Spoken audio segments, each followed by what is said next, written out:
Happy Halloween, everyone! This year we decided to theme our Halloween party around a very topical subject of Vikings. So in this video I will be making a full Viking costume, a kirtle, an apron dress and all the accessories you can think of, the woven belt, the brooches and the beads. I made the kirtle very similarly to the one in my backlaced kirtle video, except this time I didn't need the lacing. For the pattern, I used the body sloper pattern I used in my indigo fusion dress video, and from the waistband, I just extended the skirt to the full width of the fabric.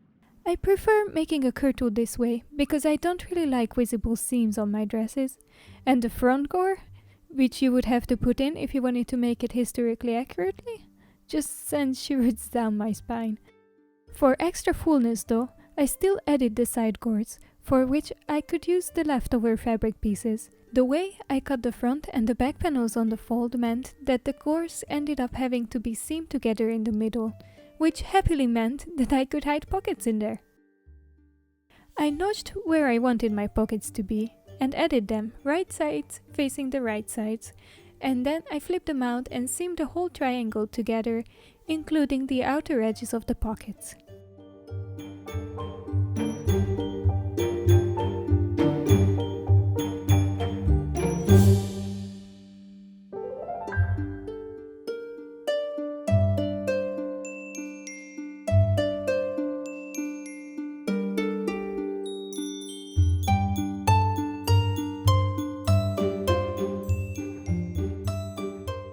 I sewed the front and the back panels together till the waistline, where I will be attaching the gores.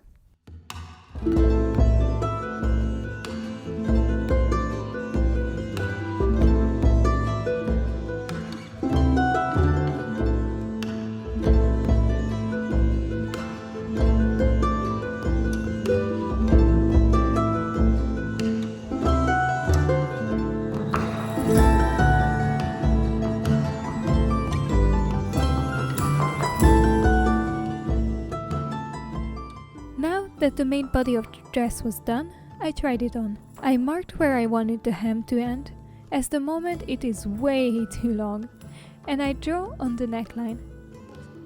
I also noticed that I could take in some more around the waist, so I marked it out too. Folding the dress in half, I cut out the new neckline and finished it by folding it back twice and felling it down by hand. Before that though, I also finished the shoulder seams.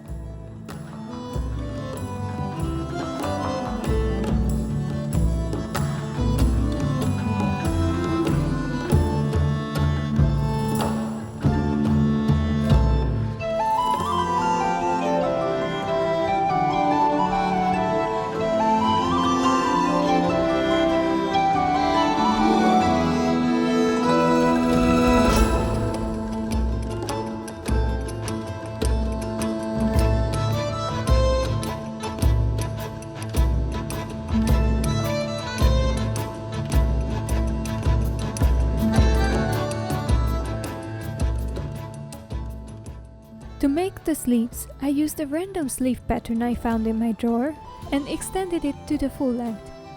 To make sure it works though, I made a mock-up, which despite being a little too wide, it turned out okay enough, so I proceeded to cut out my sleeves and attach them to the dress.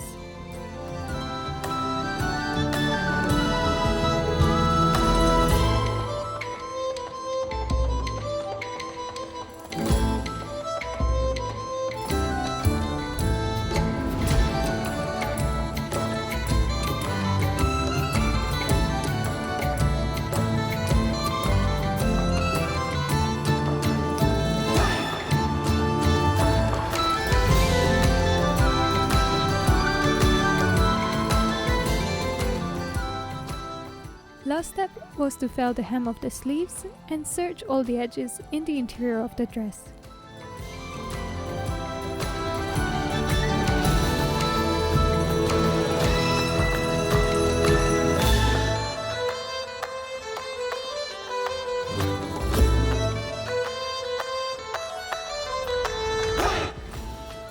To level the hem, I put my dress on my dummy and tried my best to cut it evenly.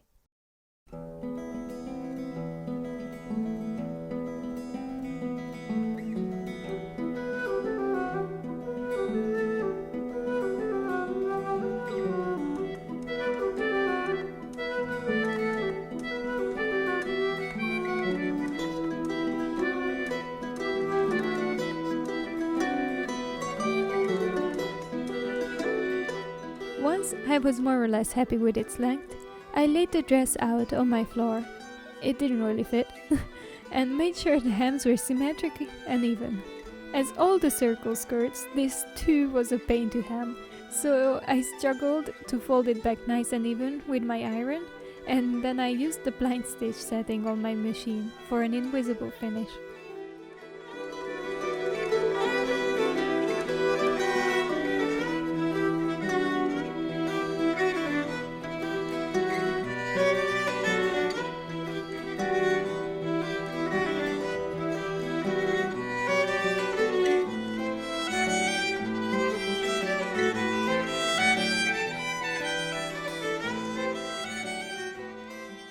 So now that my kirtle is ready, I'm ready to make the apron dress, which will be much easier probably as the kirtle, as it's supposed to be just two rectangles, one for the front and one for the back, and sewn together up until a point. But I think instead of sewing it, I'm gonna make a little lace-up detail here, because I saw some pictures online and I quite like that little extra touch.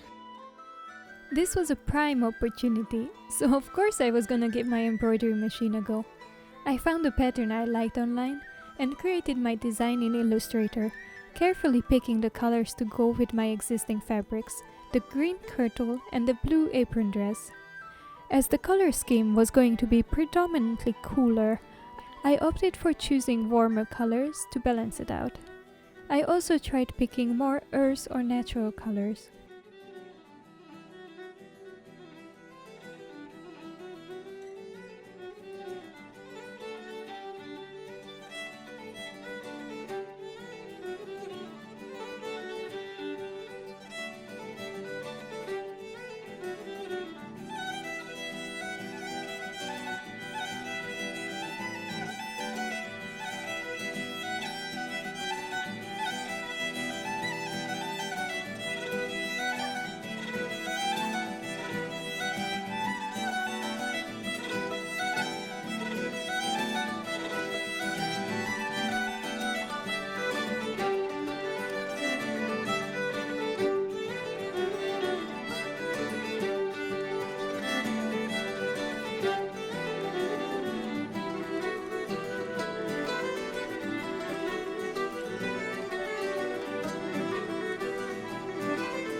Once I was ready with my design, I imported it to my embroidery program, tweaked the stitch types, and I was finally ready to start embroidering.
make the apron dress, you need 2 rectangles and 4 strips of fabric.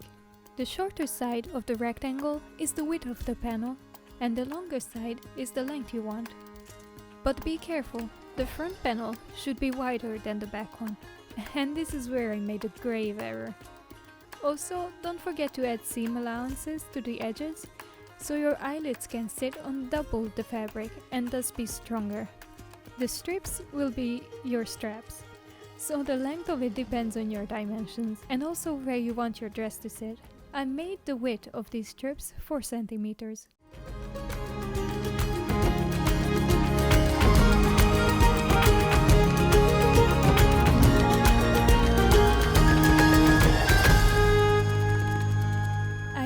Extra allowance on the top of the panels, so once it fell down, it would cover the entire back of the embroidery. I ironed the edges inwards and fell them down by hand. Come to think of it, this whole dress was made by hand. Wow, that's a first for me. I'm usually too busy or impatient for this, but I guess with the right amount of evening house binging, everything is possible.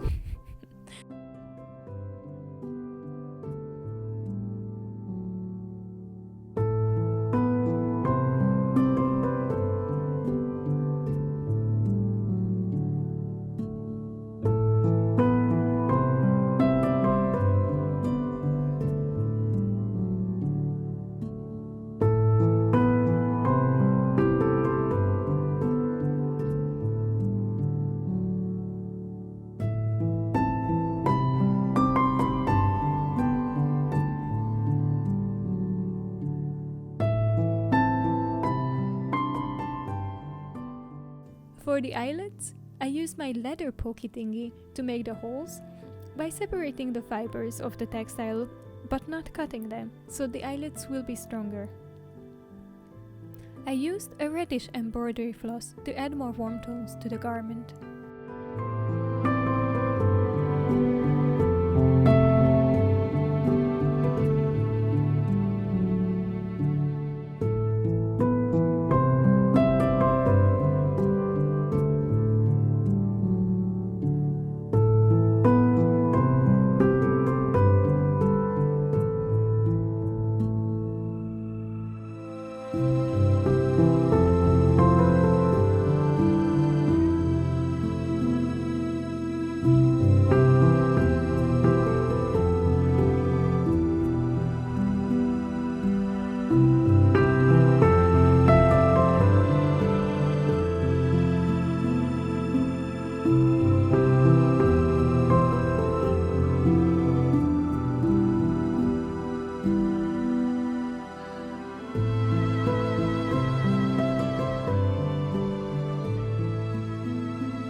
If you want to be historically accurate, you won't be making a simple strap, but rather a looped strap that's connected to the back panel and a smaller front loop.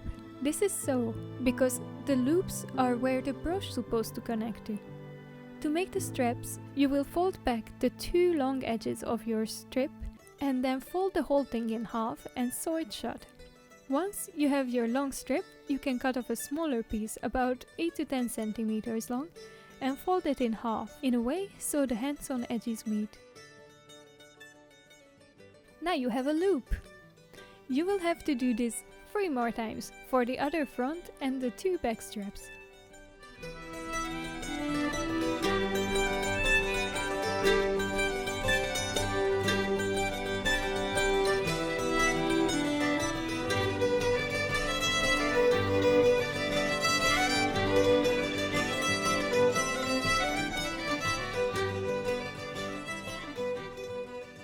I put on the dress and pinned on the front loops where I like them. Then I connected the long straps to it with safety pins and put on the dress backwards to be able to pin them in position too. I pinned them to place and turned the dress the right way around to check if everything is okay.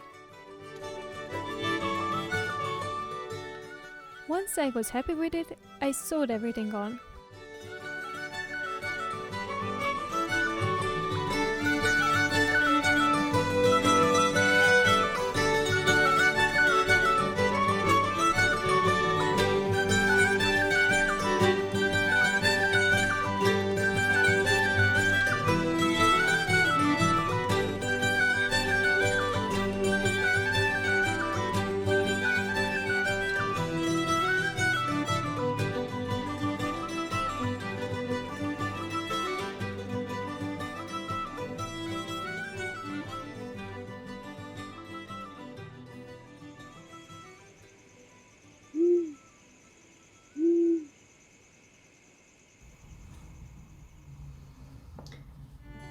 So as I was putting on this dress to figure out the placement of the straps, I realized something. It's way too big. And there is only two ways I can fix it. Either I can redo one of the edges of the back panels, redoing all of this hand stitching and all the eyelets, or I put a dart in the middle back, creating a very ugly and not historically accurate seam. I have to be done with this dress by this weekend. And I have so many things still left to do, like the brooch and the woven belt and finishing this. Yeah, I think I'll do the dart and not cut the fabric, so later on I can come back to it and fix it.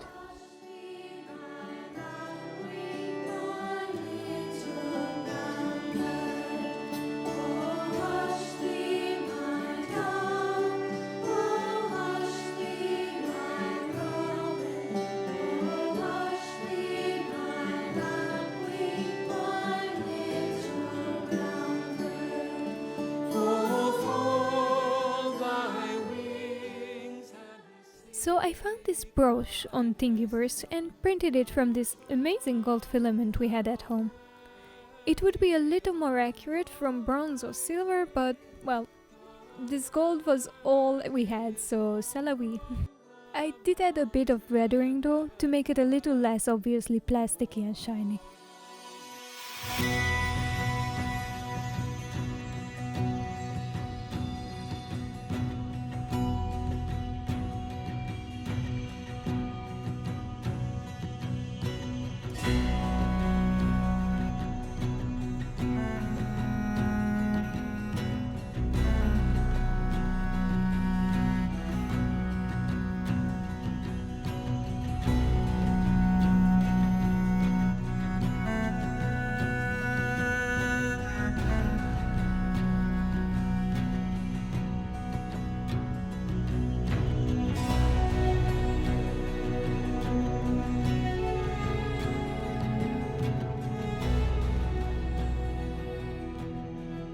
To make the beading, I scoured around my boxes and found a couple of old necklaces I could cannibalize. I took care to follow the same color palette as the embroidery.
Another thing I needed was a pin to close the V at the neckline.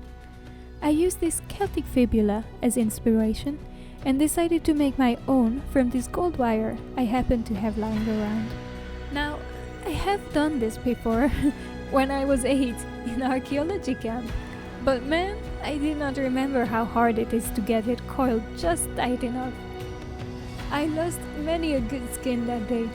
It took me a couple of tries, but at the end, I figured out that you have to take a length of wire and start coiling both ends, and once they are at the same size, then you make the middle loop-de-loops. Also, don't forget to make the actual pin and catch part on each end of the wire. It's harder than it looks.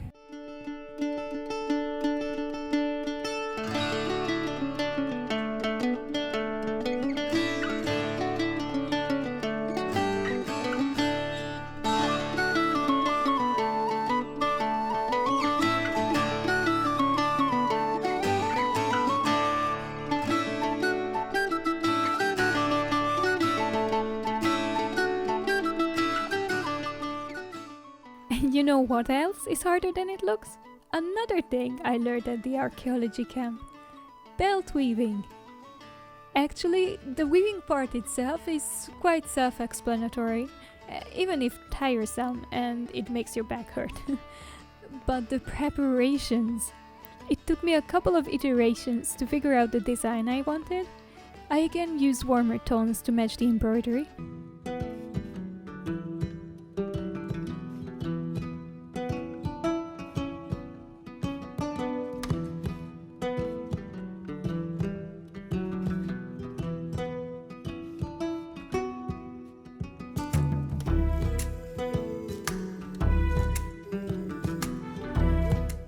Then, following the tutorials on YouTube, I used the legs of my chairs to carefully measure out the different colors of threads, following the plans for the design, counting the number you require for each color and checking which color comes after which one.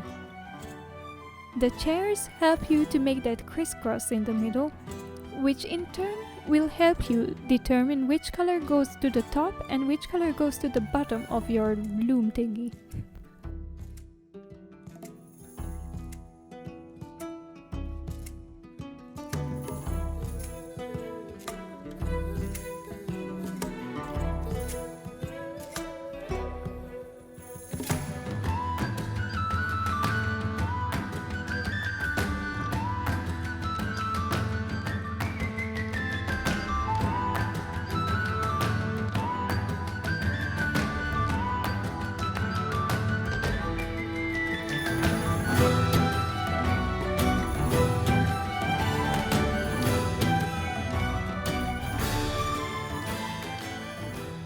After a bit of struggle, I finally managed to insert the threads to their correct places. I used a piece of cord to attach the end of the strip to my belt and the other end to the leg of my dummy. Then I weaved and weaved and weaved and weaved for 2 nights and a forenoon until all 2 meters of it were ready.